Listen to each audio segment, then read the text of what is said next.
نماز ایک ایسی دولت ہے جس کے بارے میں کوئی گنجائش نہیں ہے کہ اسے ہر حال میں ادا کرو۔ اگر اس میں کوئی گنجائش ہوتی تو مجھے میدان کربلا میں میرے نبی کے نواسے کی جب گردن اڑائی جا رہی تھی اور نماز کا ٹائم ہوا ہے تو آپ نے کوفے والوں سے کہا تھوڑی دیر رک جاؤ، مجھے نماز پڑھنے دو۔ تو انہوں نے کہا ہم نماز پڑھنے کے لیے جنگ نہیں روکیں گے۔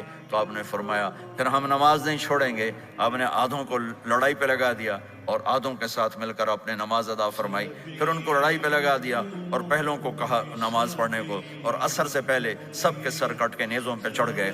تو ایک نماز ایسی چیز ہے، بہت بڑا مجمع اہل ایمان کو، نوجوان بھی ہیں، بچے بھی ہیں، بچیاں بھی ہیں، خواتین بھی ہیں، حضرات بھی ہیں۔ میرے نبی کی زندگی میں نماز، میرے نبی جب دنیا میں تشریف لائے اور لیڈی ڈاکٹر ہی کہہ لو، دائی شفا بنت اسد، انہوں نے آپ کو ماں کے پہلو میں لٹایا تو آپ نے ایک دم ایسے کروٹ بدلی اور سجدے میں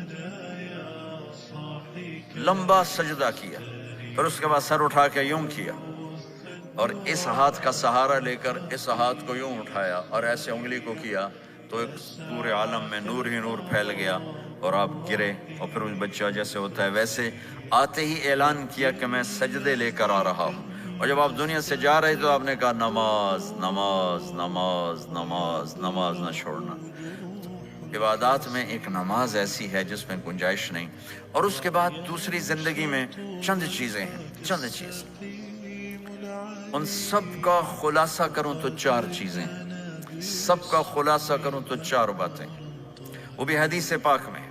میرے نبی نے فرمایا اربع من کن فیہ ما ضرہ ما فاتہ من الدنیا، چار باتیں لے لیں اس سارے حال کے حاضرین حاضرات سامعین سامعات، تو میرے نبی فرماتے ہیں اس کو سب کچھ مل گیا، سب کچھ مل گیا، چار باتیں سب کچھ مل گیا۔ صدق حدیث، حفظ امانت، حسن خلیقت، عفت فی طعمت، چار باتیں، سچ بولے جھوٹ نہ بولے، سچ بولے جھوٹ نہ بولے، دیانتداری سے کام کرے دھوکہ نہ دے، اخلاق اچھے ہوں بد اخلاق نہ ہو، رزق حلال ہو حرام نہ ہو۔ چار باتیں جو کر لے گا وہ پورا دین اس کے ہاتھ میں آ جائے گا۔ عبادات کے بعد نماز، فرائض، ایک سچائی ہو، ایک دیانتداری ہو، ایک اخلاق اچھے ہوں اور ایک رزق حلال ہو تو ہر چیز آپ کے تابع اللہ تعالیٰ کر دے گا۔ یہ پورے کا پورا دین ہے جو میرے نبی لے کر دنیا میں تشریف لائے۔ یہاں کے ماحول میں دوڑ لگی ہوئی ہے اور ایک دوسرے کو خیال کرنا یا اس کے لیے وقت نکالنا، خاص طور پر جہاں والدین پوری دنیا میں ہی پریشان ہیں لیکن ان ملکوں میں زیادہ پریشان ہیں کہ پتہ نہیں سسٹم ایسا ہے یا قدر کوئی نہیں ہے۔ لیکن میرے نبی نے فرمایا تھا کاش میری ماں زندہ ہوتی تو تم لوگ دیکھتے میں کیا کرتا۔ میں عشاء کی نماز کے مصلی پہ کھڑا ہوتا، سورۃ فاتحہ پڑھ رہا ہوتا اور ادھر سے میری ماں مجھے پکارتی محمد، تو میں ماں کے لیے نماز توڑ دیتا۔ ایک صحابی کا پیغام آیا ان کی بیگم کا کہ وہ مر رہے ہیں لیکن کلمہ نہیں پڑھا جا رہا، تو آپ تیزی سے اس کے گھر گئے، دیکھا تو وہ بول رہے ہیں، ہم نے کہا کلمہ پڑھو، کہا یہ نہیں پڑھا جاتا، ویسے بول رہے ہیں نہیں پڑھا جاتا۔ آپ نے پوچھا اس کے والدین میں کون زندہ ہے؟ کہا جی ماں زندہ ہے۔ آپ نے کہا بلاؤ، کہ ماں آ گئی۔ آپ نے کہا تم اس سے ناراض ہو؟ کہا جی ناراض ہوں۔ کیا ناراضگی ہے؟ کہ یا رسول اللہ بدتمیزی سے بولتا تھا، بس اور کوئی ناراضگی نہیں، بہت نیک بچہ ہے، تہجد بھی پڑھتا ہے، روزے بھی رکھتا ہے، قرآن بھی پڑھتا ہے، مجھ سے بولتا ہے تو سخت ہو کے بولتا ہے، ریش ہو کے بولتا ہے۔ تو آپ نے کہا معاف کرتی ہو؟ کہا نہیں میں نہیں معاف کرتا۔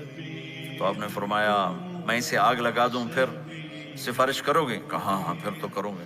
کہا اگر تو نے معاف نہ کیا تو اللہ اسے جہنم میں ڈال دے گا۔ انہوں نے کہا نہیں میں معاف کرتی ہوں۔ جب ماں نے کہا میں معاف کرتی ہوں، آپ نے کہا کلمہ پڑھو، تو اس نے کہا لا الہ الا اللہ، اور اس کی جان نکل گئی۔